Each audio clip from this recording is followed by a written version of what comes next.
Selamat pagi, salam sejahtera dan salam Malaysia Madani. Penggunaan bahan pembelajaran berteknologi moden mampu menjadikan proses pengajaran dan pembelajaran lebih menarik, interaktif dan berkesan.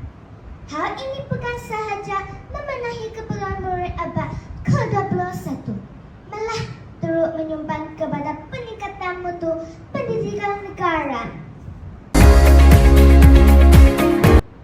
Hari ini, saya Shania merupakan wartawan TVPSS SJK Methodist Sibu akan menemu buah 3 orang murid tentang bahan digital memperkasa pendidikan negara.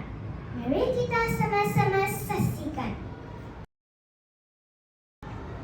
Selamat datang ke TVPSS SJK Methodist. Hai Daniel, awak tahu tak apa itu bahan digital? Ya, bahan digital ialah alat atau bahan yang digunakan melalui komputer, telefon atau tablet untuk tujuan pembelajaran. Contohnya termasuk video, kuis, dalam talian dan e-buku. Bagus. Cikgu awak ada guna bahan digital semasa mengajar? Ya, cikgu saya memang selalu guna.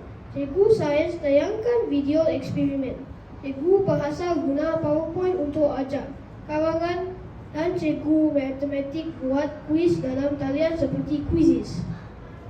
Wow, seronoknya. Awak suka belajar guna bahan digital? Sangat suka. Saya rasa lebih seronok dan mudah faham bila tengok video dan gambar. Terima kasih Daniel. Hai Emerson, ada tak cabaran bila guna bahan digital? Ada juga. Kadang-kadang internet lambat. Ada kawan saya yang tidak ada telefon atau komputer di rumah. Jadi susah nak ulang kaji. Ya, itu memang cabaran yang perlu diatasi. Tapi awak rasa penting tak bahan digital dalam pendidikan negara kita? Sangat penting. Bahan digital bantu murid belajar dengan lebih cepat dan mudah. Cikgu pun boleh ajar dengan lebih menarik.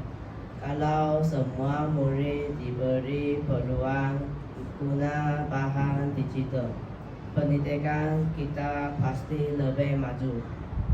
Saya setuju sepenuhnya. Terima kasih Emerson.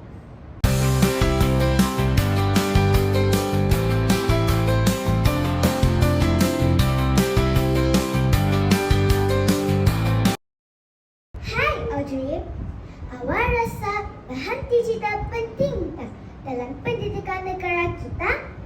Sangat penting. Ia menjadikan pembelajaran lebih menarik, mudah dan sesuai dengan zaman sekarang. Bahan digital seperti video, animasi dan permainan pembelajaran mampu menarik perhatian murid dan membantu murid-murid memahami pembelajaran dengan lebih mudah. Murid-murid juga berpeluang menggunakan pen pencetak 3D untuk membuat model bangunan kecil. Terima kasih Audrey.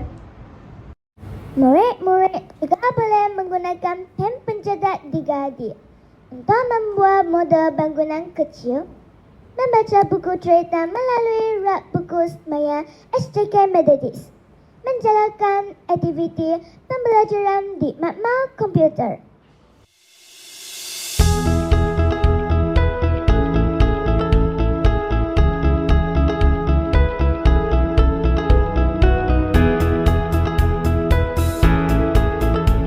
Delima merupakan pelantar pembelajaran digital KPM yang dibangunkan untuk mengupayakan sesi PDB dalam talian.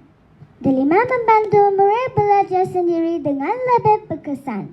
Akhir sekali, murid dapat menguasai kemahiran teknologi maklumat dan komunikasi, sekaligus melegakan diri untuk cabaran dunia masa depan yang berasaskan digital.